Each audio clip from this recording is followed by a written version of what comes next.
안녕하세요. 저는 서울에 거주하는 엄마로 아이를 보고 있는 마한입니다. 새해가 되면서 새로운 마음가짐으로 다양한 계획을 세우셨을 것입니다.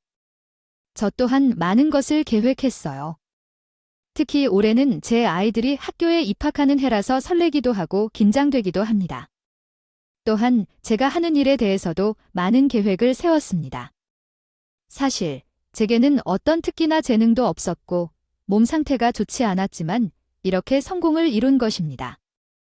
특별한 일은 없었지만 어떤 마음가짐으로 성공의 길을 걷게 되었는지 이야기하고 싶습니다. 그리고 이야기를 듣고 용기를 얻어주길 바라며 사연을 나누고자 합니다. 부디 들어주시고 희망과 용기를 얻어주셨으면 합니다. 제 인생을 되돌아본다면 결혼 후 허니문에서 임신했다는 사실을 알았을 때가 가장 좋았어요. 쌍둥이를 낳게 됐다는 사실에 놀랐지만 한 번에 낳고 아이들을 빨리 키워서 내 삶을 살겠다는 남편과의 다짐이 생생하게 기억나요. 아이들은 축복이었고 출산은 새로운 삶의 시작일 거라 기대했어요.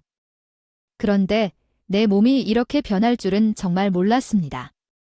아무런 준비 없이 예정된 부인과 초음파 검진을 받으러 갔는데 의사 선생님이 말씀하셨어요. 지금 자궁에서 수축을 느끼시나요? 자궁 수축이 일어나고 있고 자궁 경계도 짧아지고 있어서 당장 입원하셔야 합니다. 네, 아이들은 괜찮아요. 이래서 태동인 줄 알았고 그냥 잘 놀고 있을 거라 생각했어요. 선생님, 저 산부인과 검진을 받으러 갔는데 자궁 수축과 자궁경부 길이가 짧아져서 입원을 하게 되었습니다. 대학병원까지 이송되어 아이를 지켜내기 위한 시술도 받았고 케어를 받았습니다. 그러던 중에 임신 중도까지 진행되었고 임신 중기 이후로는 계속해서 병원에서 머물러야 했습니다. 다행히 아이들은 건강하게 자랐고 출산 후에도 남편과 사이가 좋았습니다. 남편은 아이들을 너무 사랑스러워하며 여보, 얘가 하품하다니 너무 귀여워. 어떻게 이렇게 귀엽지? 둘 다 정말 귀여워서 더 좋네. 당신도 아이들을 너무 예뻐하는구나. 나도 쌍둥이 아이들을 낳고 보니까 좋은 것 같아. 정말 우리 애들이 너무 귀엽다. 당신과 많이 닮은 것 같아. 엄마도. 그런데 나는 당신과 닮았다고 생각했었어요. 이마와 눈만 보면 전반적으로는 다 당신 닮았답니다. 그래서 인물이 칠한 것 같아요. 남편과 아이들을 보며 시간이 순삭되어 가는 줄 몰랐고요.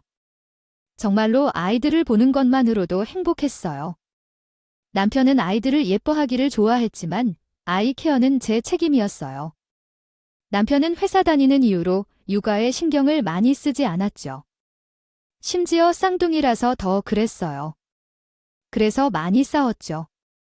낮에는 엄마한테 도와주시고 밤에는 가셔서 큰 힘이 들지 않았지만 왜 아기들은 밤에만 울려 하죠?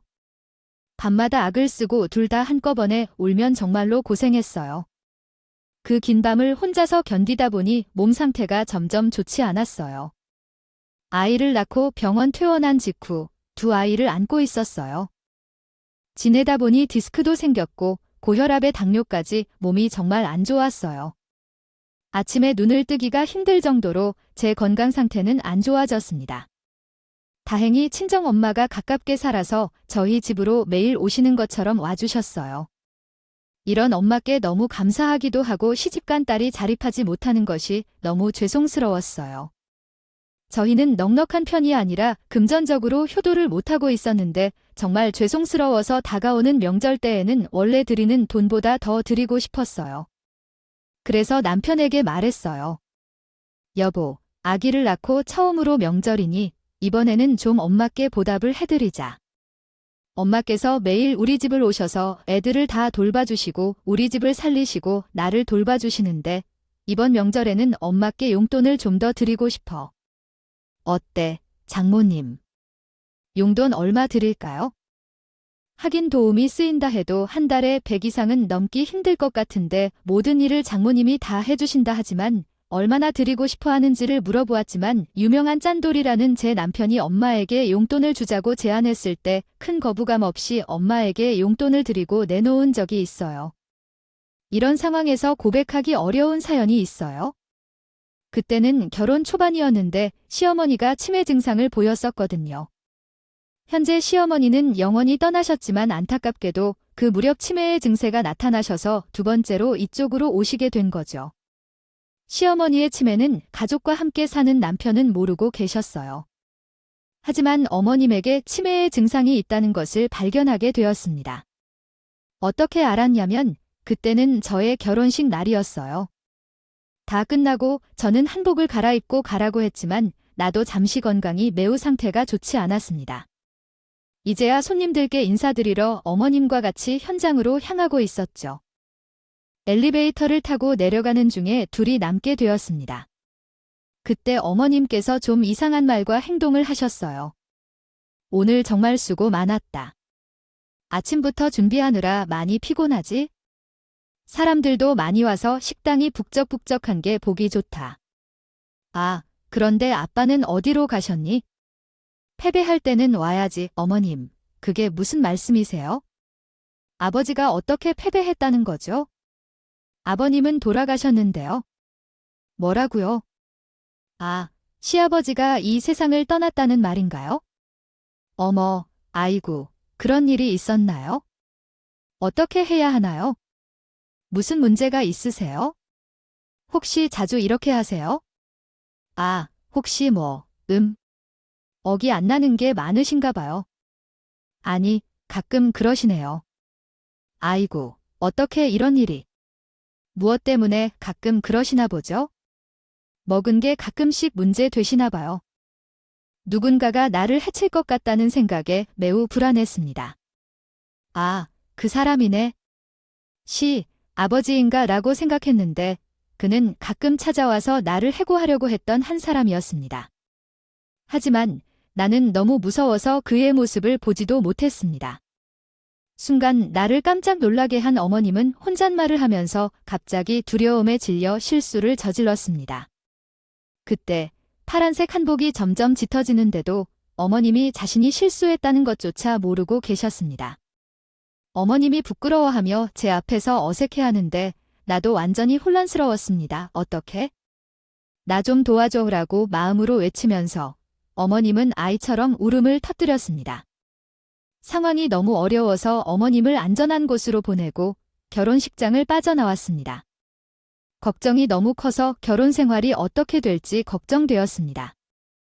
여행이 예정되어 있어서 안 갈 수도 없었는데 혼자인 어머니는 걱정되고 어떻게 해야 할지 허둥지둥하고 있었어요.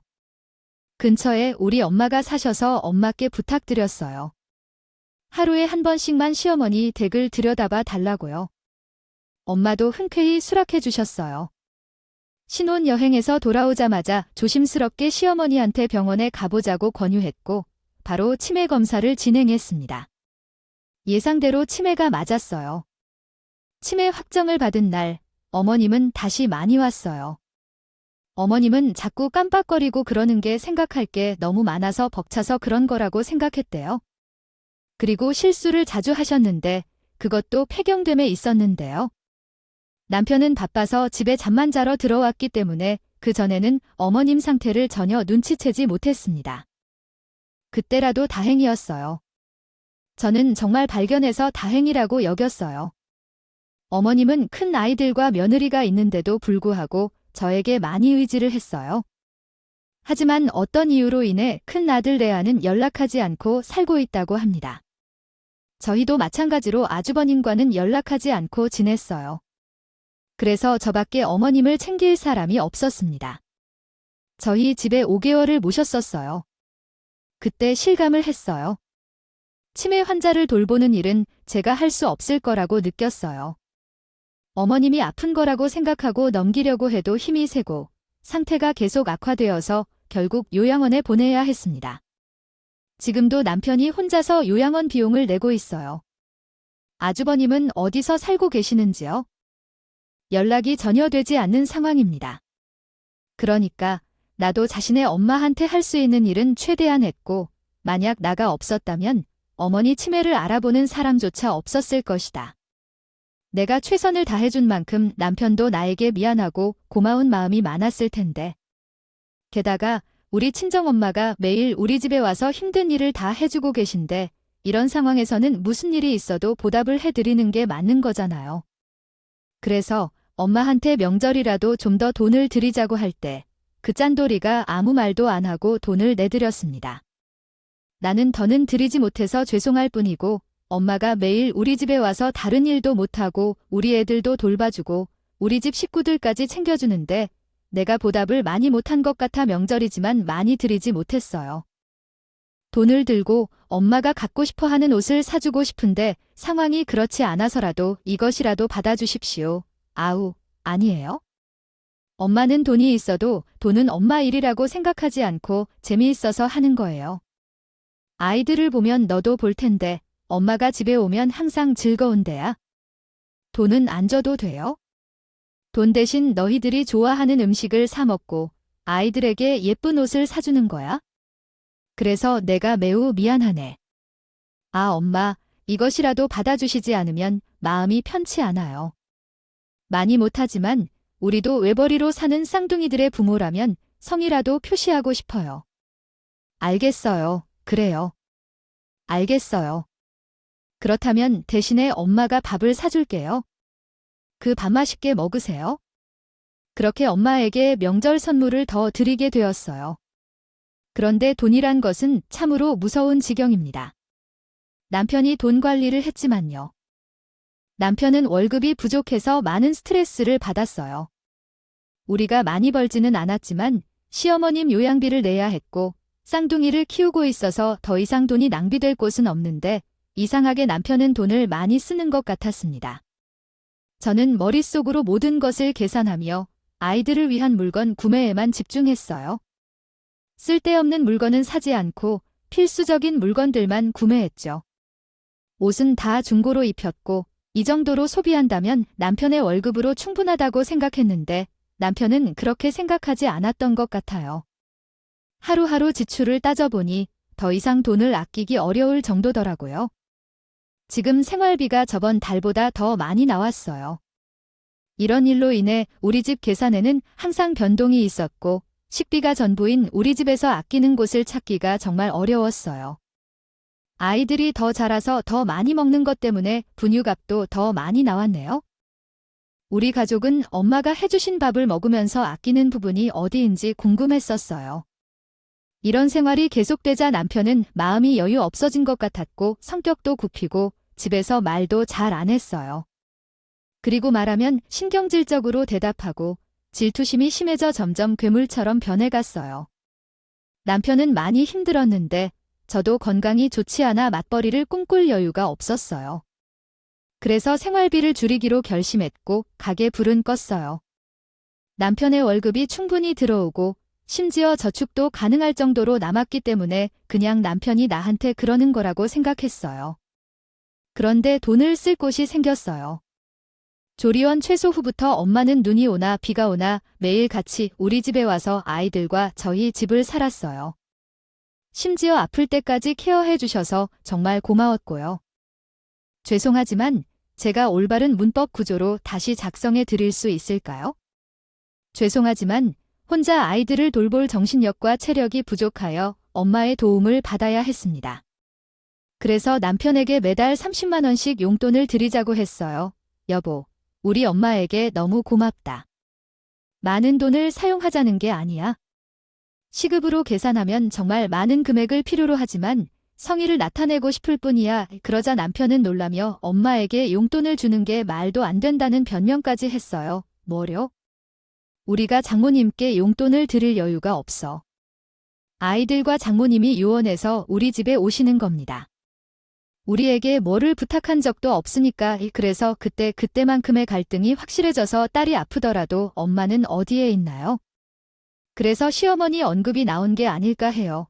그럼 저도 어머님이 도와달라고 했어야 했나요? 안 왔으니까 어머니 몰라 척해도 됐어. 무슨 말을 그래. 아, 어찌됐든 우리가 많은 도움을 받고 있는데 고마운 건 고마운 거지? 나 혼자 애들 어떻게 봐 앞으로 못 볼지도 모를 텐데. 그러니까 다른 와이프들이 혼자 애도 잘 본다는데 너는 그걸 왜 못하냐고? 그리고 치사하게 우리 엄마를 보살펴 주신 걸 콕 집어서 이야기하자는 저희가.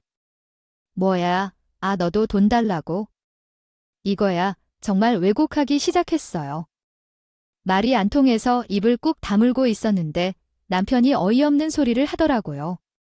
그렇게 장모님이 우리 집에 오는 건 안타깝다며 어머니 나가서 자러. 그러면 되겠네. 우리 집에는 들어와도 되니까 그렇게 해. 나도 간만에 아기 울음소리 안 듣고 푹 자야겠다. 문제의 본질이 뭔지도 모르고 그냥 큰 소리만 치고 있는. 돈을 요청한다는 생각이 막 머리를 지배하면서 나도 사실을 날렸어요.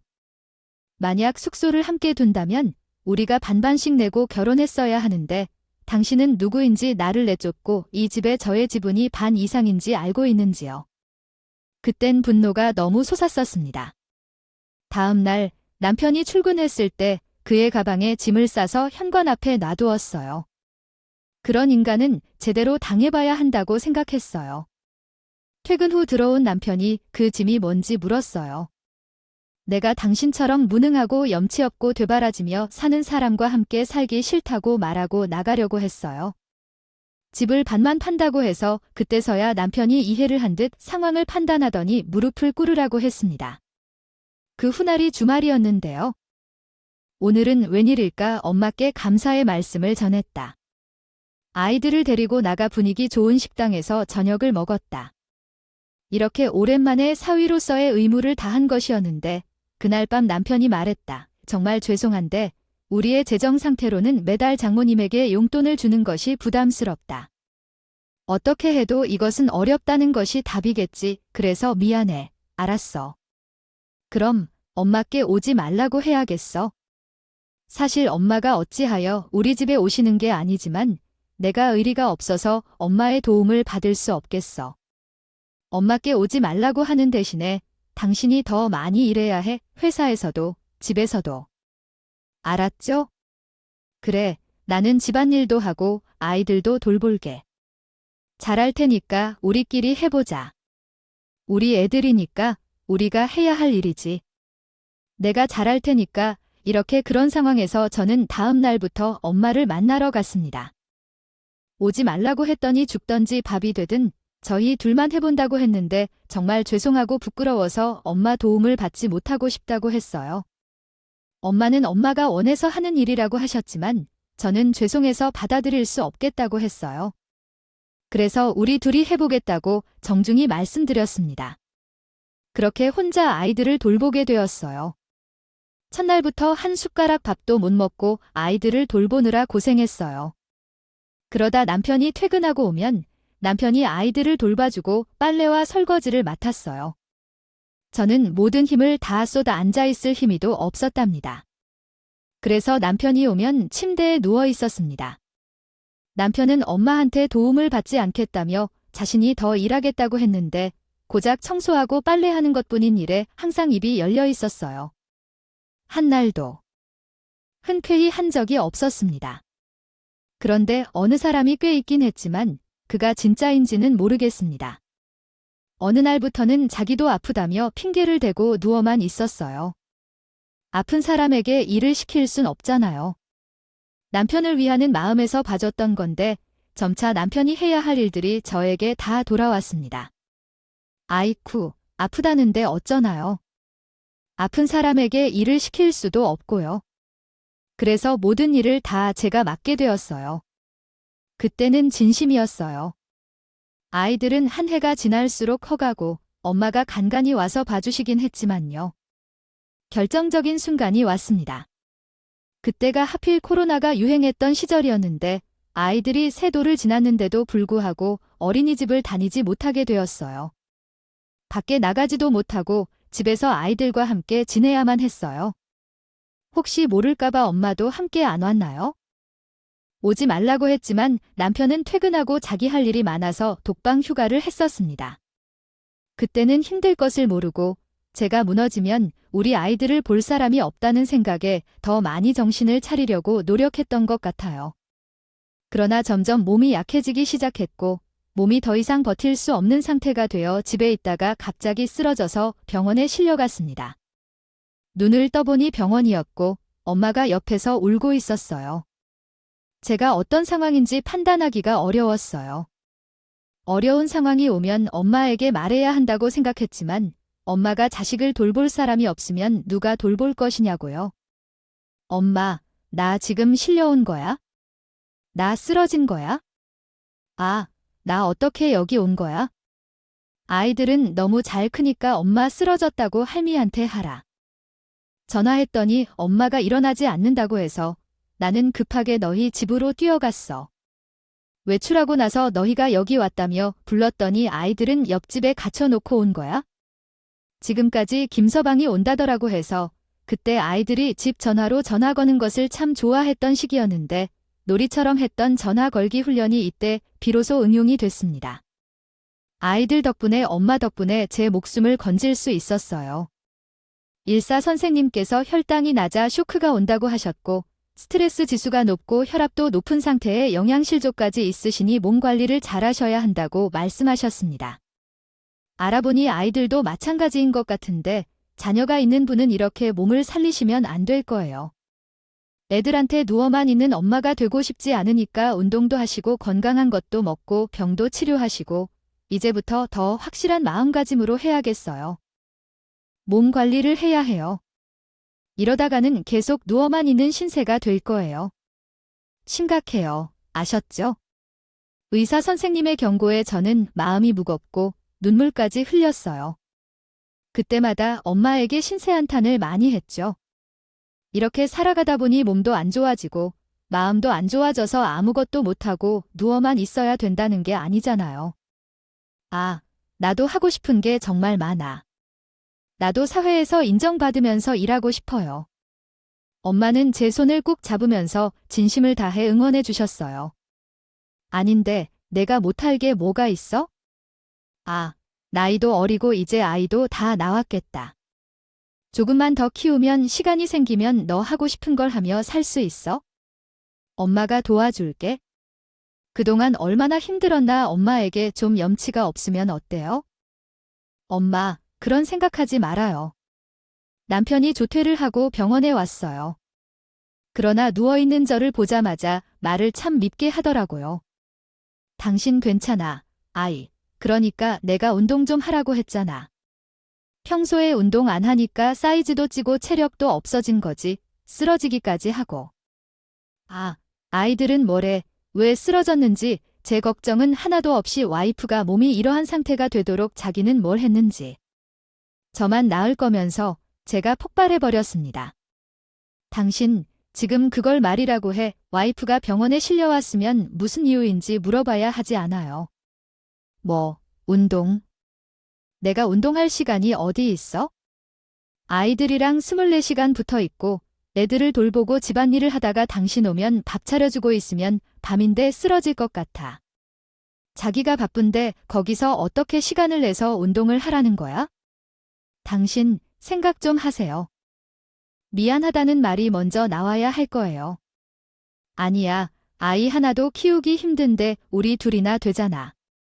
이 상황에서 육아와 집안일을 모두 나에게 맡겼으면 내가 힘들어할 만하지 않냐고. 이 미친 인간아, 남편은 아무 말도 하지 않았고요. 엄마도 할 말이 많았지만 입을 꾹 다물고 나를 말릴 뿐이었습니다. 그런데 의외의 인물이 남편을 호되게 혼내주었습니다. 아이가 듣자 하니 정말 화가 나서 가만히 있을 수가 없네요. 아이, 어떻게 와이프가 이 지경이 될 때까지 방치하셨어요? 이건 방관이나 다름없어요. 방관자 죄값이 얼마나 무거운지 아세요? 아이, 게다가 들어보니 집에서는 손톱 갖다 안 하시는 것 같은데. 아이, 솔직히 와이프 입장에서는 같이 살 명목이 없는 거 아닙니까? 와이프를 살리고 싶으면 지금 당장 그런 마인드를 가져야 해요. 죽어버리기 전에 변해야 할 것입니다. 후회하지 말고요. 의사 선생님 말이 조금 거칠긴 했지만 마음이 시원해졌어요. 게다가 응급실 다른 침대에 누워있는 사람들도 다 남편을 바라보며 행복해했어요. 그러자 남편도 자신이 무엇을 잘못했는지 깨닫게 되었나 봐요. 꽤나 부끄러워했습니다. 다행히도 그 이후로 남편이 집안일도 좀 하고 많이 바뀌었어요. 남편이 다시 퇴근하고 오면 아이들을 씻기고 설거지를 하고 빨래도 하고 아이들과 놀아주기도 했어요. 아버지 역할을 했죠. 그러는 동안에도 많이 못 해낼 때도 있었어요. 정신을 못 차리고 있던 것 같았어요. 돈을 벌지 못해서 이런 상황에 처해 있으니까요. 돈을 벌어야 한다는 생각이 들었죠.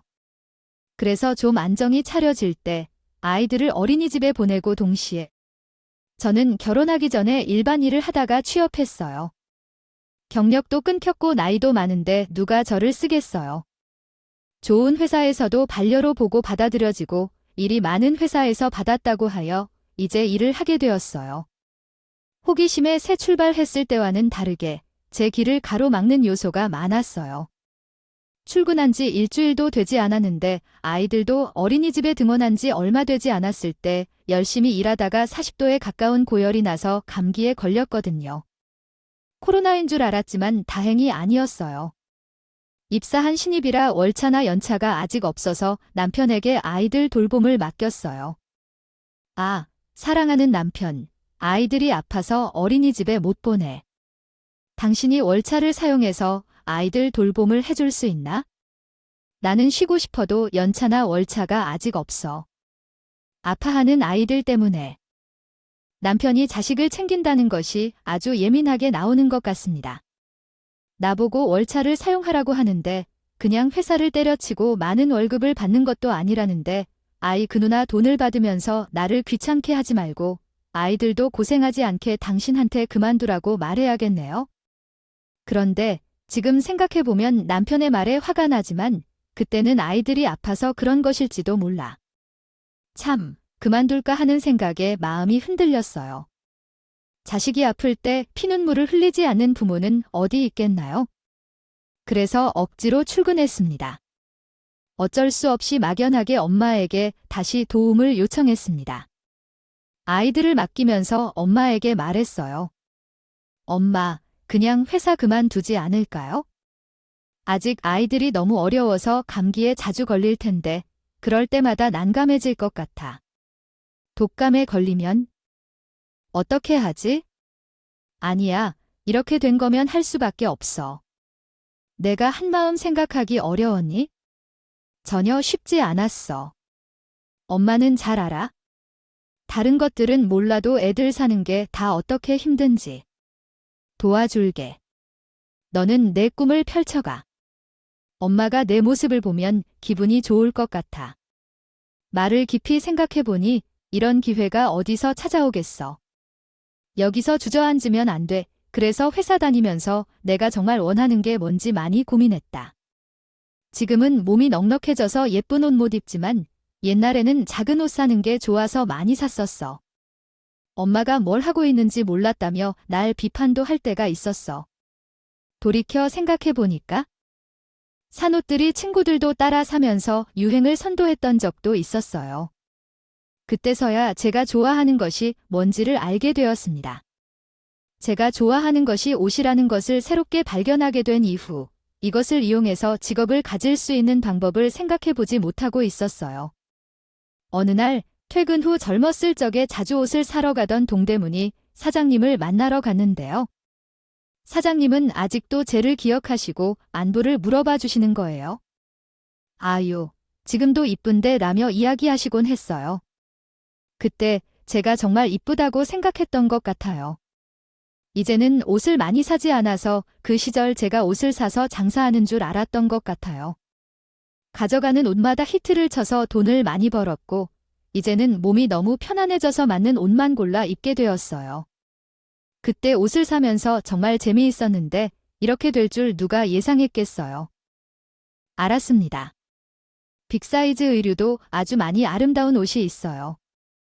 분명히 여러분이라면 예쁜 옷을 찾아볼 거예요.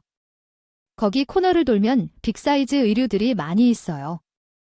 거기 한번 가서 봐. 저는 빅사이즈 옷들을 보니 가슴이 두근거리기 시작했어요. 왜냐하면 그 옷들이 제 옷인 것 같은 느낌이 들었어요. 마치 새로운 길이 열렸다는 느낌을 받은 것처럼 말이에요. 과감히 회사를 그만두고 퇴사했고요. 스마트 스토어를 창업했습니다. 옷을 그대로 팔기에는 어려워서 한 공장과 계약을 맺고 약간의 개조를 거쳐 판매를 하기로 했어요. 하지만 일을 시작하기 전에 상품을 쌓아둘 창고나 사무실이 필요했어요. 그런데 정말 소자본으로 하는 일이라 장소를 구하기가 어려웠고 우리 집은 아기용품으로 가득 차 있어서 엄마가 혼자 사는 집을 사무실로 꾸며 거기서부터 시작하게 되었어요. 대부분의 시간을 보냈던 장사는 의외로 잘 됐어요. 저처럼 왕년에는 날씬해서 아무 옷이나 못 입는 안목 높은 빅사이즈 사람들이 많았고요. 예쁜 옷을 입고 싶어하는 여자의 욕구는 당연하죠. 리폼한 옷이 빈티나게 팔렸습니다. 첫 정산을 받아보니 무려 1,300만 원이나 되더라고요. 꽤 많은 금액이라 기뻤고 의미 있게 쓰고 싶었어요. 그때 엄마 차가 경사였다 있고 아기들 둘을 태우고 병원도 다니고 소풍도 다녀주셨는데 작은 차로는 벅차고 위험해 보였어요. 제가 첫 정산을 1,300만 원이나 받았지만 새 차를 사줄 여력은 되지 않아서 깨끗하고 사고 없는 중고차를 엄마한테 선물해 드렸습니다. 엄마는 너무 좋아했어요. 아휴, 내가 살다 차 선물을 받아본다니. 이게 정말 내 차 맞아? 내가 정말 산 거 맞지 아니요, 엄마? 너무 좋아요. 정말 행복해요. 중고차라 미안해요. 앞으로 돈을 더 많이 벌어서 엄마 차를 더 좋은 걸로 바꿔드릴 거예요. 그때까지만 기다려주세요. 그런데 사건이 일어난 건 엄마에게 차를 사준 날로부터 며칠 지나지 않았어요. 엄마가 아이들을 픽업해서 우리 집에 데려다주고 돌아가는 길이었어요. 그때 퇴근하던 남편과 지하주차장에서 마주쳤는데 남편이 차를 바꿨냐는 질문에 사줬다고 대답했어요. 엄마는 당연히 남편이 알고 있는 줄 알았다고 하셨어요. 제가 사준다는 말을 듣게 된 남편은 표정이 일그러지고 집에 와서 쟤를 잡기 시작했습니다. 당신 장모님 차 사주더라. 아이, 어떻게 돈을 팔아 장모님 차를 바꿔줬어? 혹시, 아니요. 저가 돈을 벌어서 엄마 차를 바꿔드렸어요.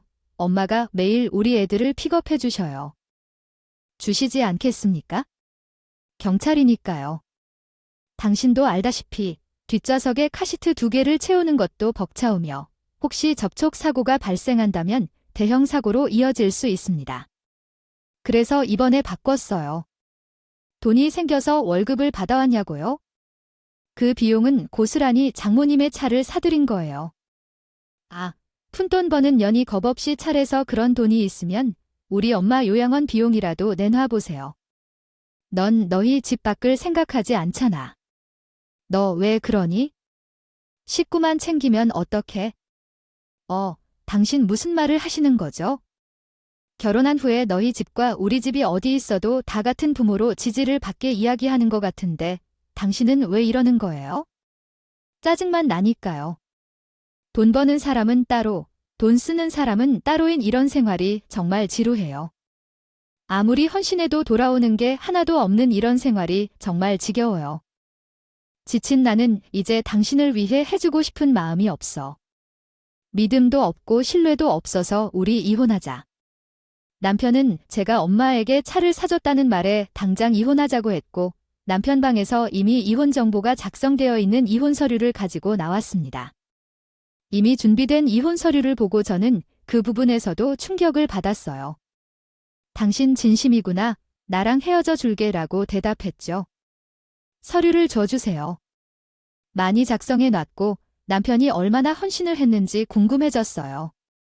사실 그날 남편에게 제가 돈을 빌려준 것에 대해 얘기하려고 했는데 이렇게 나오면 제 사정을 말하기가 꺼려졌습니다. 사실 이때는 직장이든 IFRR과 관련이 있지 않았어요. 창업해서 돈을 벌고 있다고 말하고 싶어요. 숨기려는 이유는 없었고 성공한 후에 말하고 싶습니다. 왜냐하면 만약 실패했다면 많은 비판을 받을 수도 있기 때문이죠. 남편이 돈을 많이 벌려 한다는 것에 대해 궁금해하심이 있군요. 제가 결혼한 후에는 평범한 배달 음식조차 마음 놓고 먹을 새가 없었어요. 지치셨다는 말씀이시네요. 그래서 남편이 이혼하자고 제 이름도 서류에 나란히 쓰기로 했어요. 이혼을 하자고 하면 재산 분할은 공정하게 하는 것이 좋겠습니다. 재산을 반씩 나누고 아이는 제가 키우겠어요. 당신이 키우면 방치되기 마련이라 생각되어서요. 양육비를 보내야 한다는 말씀이신가요? 아닌데, 당신은 돈도 벌지 않았는데 재산을 더 가져가는 게 자연스러울 겁니다. 아니, 그냥 애를 키우고 병원 다닌 정도로 끝났는데 이래서 나가겠다는 건가요? 못 참겠어. 그럼 이혼 소송으로 해보자. 누구의 말이 맞는지 소송으로 결정해보자. 보자고. 뭐, 소송 아니면 하지 말자. 그거 시간도 오래 걸리고 돈도 많이 들어. 안 좋아. 그럼 내가 5천만 원 더 줄 테니까 그만큼 더 줄 테니 이혼해. 양육비도 다 알아서 보내줄게. 당신은 뭔가 챙기는 게 있구나. 예전부터 궁금했어. 왜 이렇게 돈에 꼭 꽂혀 있는지. 그 이유가 소송을 통해서 밝혀질 테니까. 각오하고 나는 소송을 진행할 테니까. 저는 과감히 이혼 소송을 진행했습니다. 다음 날 바로 이혼 전문 변호사를 만나서 일을 진행했고요. 이혼 소송을 진행하면서 남편의 비밀이 하나 둘씩 드러나기 시작했습니다. 알고 보니 이 인간이 그렇게 돈을 들먹였던 이유가 있었더라고요. 결혼 전부터 6천만 원의 빚이 있었고 결혼 후에는 그 빚을 갚으려고 했는지 주식의 전 재산이 다 몰빵해져 빚이 산더미처럼 늘어났습니다. 이혼 소송을 진행할 당시 빚은 거의 2억 원에 육박했고 주식에 돈을 많이 투자해서 중독에 가까울 정도로 돈을 쏟아부었습니다. 심지어 대출까지 받았는데요. 제가 엄마에게 차를 사줬더니 대출을 받았느냐고 노발대발했던 모습이 떠오르네요. 자기는 대출을 받아서 엉뚱한 곳에 돈을 흥청망청 써놓고 누가 누구 돈을 막 썼다고 하는 걸까요? 정말 너무 싫어졌어요. 저는 소송에서 승리를 거뒀고요. 변호사는 개인의 투자 실수로 인한 채무는 부부의 공동생활을 위한 목적으로 발생한 것이 아니기에 재산 분할에 포함되지 않는다며 걱정할 필요가 없다고 했어요. 제가 소유한 것은 아파트 하나였는데 그것조차도 반은 대출을 받아서 산 집이라 얼마 되지 않았습니다. 그래도 받을 것은 받아야죠. 이혼 소송이 매우 오래 걸린다는 사실에 대해 언급합니다. 나는 3달 동안 일을 한 후에 차를 빌려 법원으로 갔다. 그때까지 남편은 내가 무슨 일을 하는지 몰랐다. 법원 주차장에서 남편을 만났는데 남편은 운전 중인 벤츠를 타고 내게 다가오자 얼굴이 새하얗게 변했고 호기심에 가득한 눈으로 날 쳐다봤다. 마침내 남편은 차를 빌려서 돈을 쓰는 게 특기지만 차를 안 산 것은 다행이야. 맞다. 내가 무슨 일을 하는지 아직 모르는구나. 우리가 같이 살았다면 내 인생 화짝을 텐데 안타깝다. 나는 이런 일을 하면서 많이 벌었어 라고 말했다. 그리고 내 명함을 건네자 남편은 명함을 오래 보더니 표정이 변했다. 나는 사업을 한다. 우리가 이혼하자고 말한 지 1달 전부터라고 그가 말했다.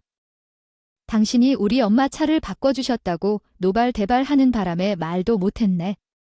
어쨌든 나 심지어 아주 잘 나가고 돈도 많이 벌어 이 차 내 돈 내산한 거야.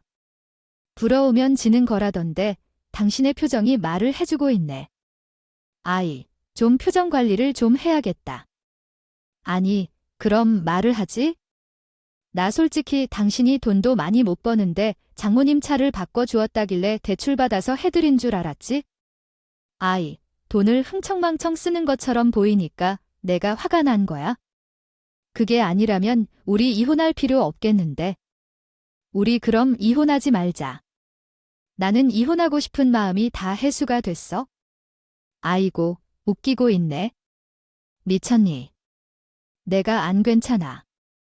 당신이 결혼 전에 빚이 있다는 거 왜 말 안 했어? 그 빚이 지금 2억이 됐다며 주식하다가 돈 다 날려서 애들 분유값 아끼려고 했었냐? 당신이 사람인가요?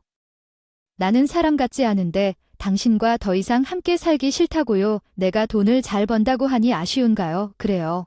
나는 이혼 소송을 하면서 당신에게 집을 잃을 걸 알게 되었어요. 더 살다 보면 내가 어떻게 될지 궁금해지네요. 차라리 이때 마음 먹인 대로 끝까지 소송해보자.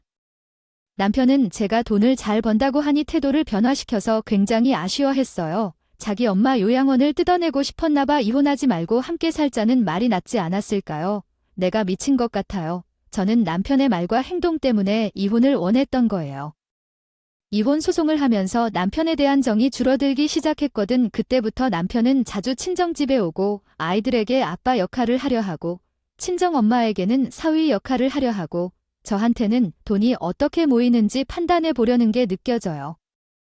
싸우면서 아부를 했다. 하지만 우리는 모두 눈도 깜짝하지 않고 그 인간을 쫓아냈다. 결국 이혼 소송에서 제가 승소했어요. 비로소 남편은 전 남편이 되었습니다. 그러나 이 사람이 이혼 후에 위자료와 양육비를 주어야 하는데 연락을 끊고 깜깜무소식인 것 아닐까요? 그런데 회사는 온전히 다니고 있더라고요. 변호사와 상의해서 급여를 압류했다고 합니다. 같은 남편의 사생활이 다 들통나서 왕따처럼 지낸다고 해요. 이번 해에 우리 아이들의 졸업식 발표회와 1학년 입학식이 있는데 그 사람은 볼 수 없겠죠. 제가 갈 거니까요. 애초에 아버지의 역할과 같은 것이 없어서 그런지 그 사람이 없는 게 편하더라고요. 이혼했으니 많이 홀가분해졌는데 한 구석이 아팠던 게 있었어요. 바로 전 시어머니 있습니다. 저희가 이혼한 줄 모르고 요양원에 계신 줄 알고요. 이혼한 지 1개월이 지났는데도 어머님을 자주 생각하게 돼서 의도적으로 요양원에 찾아가 면회를 했습니다.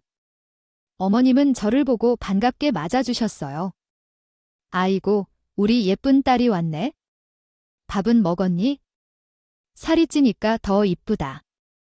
누구 딸인데 내 딸이지. 어머님은 이상하게 저를 딸로 기억하셨어요.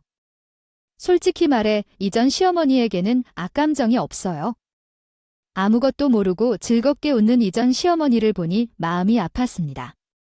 어머님, 저예요. 잘 지내셨어요? 얼굴은 좋아 보이는데 기억이 더 없어진 것 같아요. 왜 자식들을 잘못 키우셨어요? 이렇게 다정하고 고운 아들들은 왜 이런가요? 그 모습은 해야 해요. 나는 다 필요 없어. 우리 딸만 있으면 돼. 나는 너만 있으면 돼. 아유, 우리 예쁜 딸 맞는 것 같아. 큰 아들도 있으면서도 아주버님과도 연락 안 해도 꽤 오래됐고 둘째 아들인 제 전남편도 인성이 정말 별로야. 어떻게 이런 어머니로서 그런 모습을 했을까? 아들들이 커왔는지 정말 이상해 정도로 어머니가 저제 않아요. 그러니까 쟤를 딸로 생각하지 않으셔도 되고요. 아들들의 기억을 떠올려 보세요. 그리고 부디 건강하세요. 이상하게 눈물이 나더라고요. 이전에 시어머니를 뵙고 왔는데 마음이 더 무거웠고요. 사람은 자신의 역할을 다 하고 살아가야 해요. 자신의 역할을 하지 않는 사람들의 삶을 보면서 겁니다. 그 역할이 삶의 목표여야 하고요. 새해는 그동안 해야 했지만 하지 못했던 것들을 미루지 말고 꼭 시작하세요. 보세요. 분명 여러분도 할 수 있을 거예요. 몸뚱이가 밝혀주고 있죠. 저도 이렇게 잘 해냈잖아요. 여러분들도 할 수 있을 거예요. 제 이야기 들어주셔서 감사합니다.